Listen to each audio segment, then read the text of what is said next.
పేపర్లో ఒక న్యూస్ వచ్చిందండి. సంతకాలు ఏవో సంతకాలు ఫోర్జరీ అయినాయి అని కొన్ని మాల్ ప్రాక్టీస్ జరిగిందని కాటన్ మీద దాన్ని ఎంక్వైరీ చేయడానికి వచ్చాము. ఒక బుక్ అయితే ఏవో ఇక్కడ ఏఎంసీ నుంచి హ్యాండ్ ఓవర్ చేసుకున్నారు.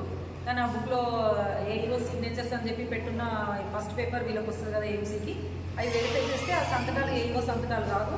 మరి అవి ఎవరు ఫోర్జరీ చేసి ఇక్కడ ఏవో పేరు మీద ఇచ్చారో తెలియదు. బుక్ ఏవో హ్యాండ్ ఓవర్లో ఉంది కాబట్టి ఏవో ఏమో నాకు సంబంధం లేదు, నేను ఇవ్వలేదు అంటున్నారు. సో అవి ఎంక్వైరీ చేద్దాము, ఎట్లా వీళ్ళు రిజిస్ట్రేషన్ అని చేసుకున్నారు, 18 పర్మిట్స్కి డౌట్ ఉంది. ఆ డౌట్పై ఫార్మర్స్ దగ్గర కూడా వెళ్ళి ఎంక్వైరీ చేసుకుని వచ్చాం. వీళ్ళు కరెక్ట్గా పత్తి పెట్టారా, కొంతమంది ఏమో పెట్టలేదు, వేరే వాళ్ళే తీసుకొచ్చాము అని చెప్తున్నారు. అట్లా కొంచెం కాంప్లికేషన్, దాన్ని ఇంకా వెరిఫై చేస్తాం. పూర్తిగా తెలిసిందా వివరాలు?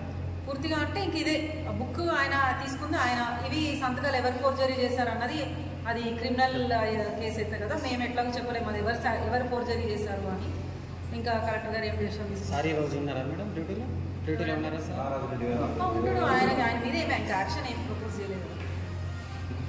సో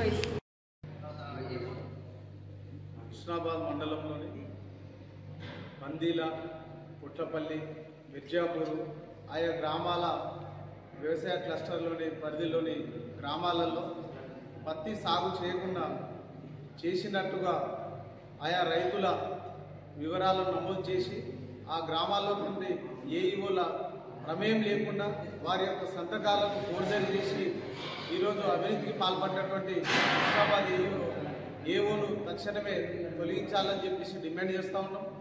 ఒక పక్క ప్రభుత్వం అప్పుడు ఎవరైతే పత్తి నమోదుకు ఎవరైతే ఆన్లైన్లో నమోదు చేసుకోలేదో వారిని మళ్ళీ పత్తి అమ్ముకోవడానికి మాన్యువల్గా రాయించడానికి ఒకటి అవకాశం ఇవ్వడం జరిగింది.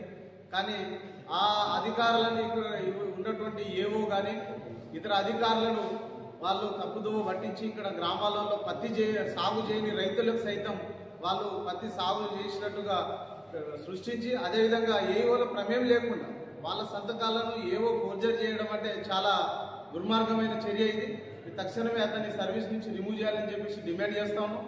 దీని వెనుక ఎవరెవరైనా అధికారులు ఉంటే వాళ్ళకు కూడా వాస్తవం ఉందనే ప్రచారం జరుగుతూ ఉన్నది. ఎంతవరకు వాస్తవం అనేది ఈరోజు జిల్లా మార్కెటింగ్ అధికారి కావచ్చు, డిఏఓ గారు కావచ్చు ఈరోజు విచారణ వచ్చినటువంటి పరిస్థితి ఉన్నది.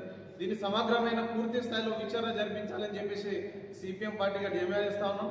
ఎందుకంటే ఈరోజు గ్రామాలలో రైతులకు తెలియకుండా వాళ్ళ పేరు మీద పత్తి విక్రయించినటువంటి సందర్భాలు ఇక్కడ మనకు కనిపిస్తూ ఉన్నాయి.